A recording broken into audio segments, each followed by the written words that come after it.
কুষ্টিয়ার দৌলতপুরে অভিযান চালিয়ে 8,84,00,000 টাকার ভারতীয় এলএসডি ও ফেনসিডিল সহ একজনকে আটক করেছে বিজিবি।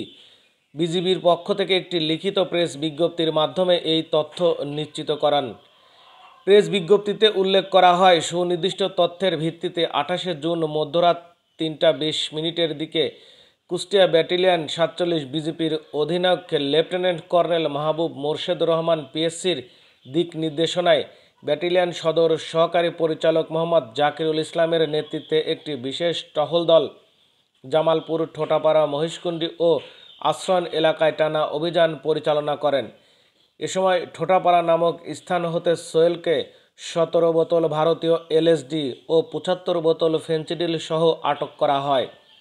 আটককৃত সোহেলকে মাদকদ্রব্য সহ যথাযথভাবে দৌলতপুর থানায় মামলা রুজু করে হস্তান্তর করা হয়েছে।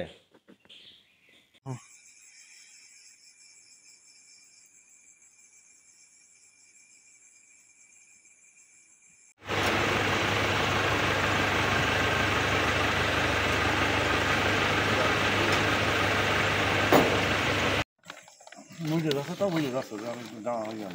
বাংলো কি জন্য স্যার? হ্যাঁ, বাংলো কি জন্য? মারছে যাতে মেরে ফেলে, তার পাটি দিয়ে মেরে ফেলে ভাঙছে স্যার।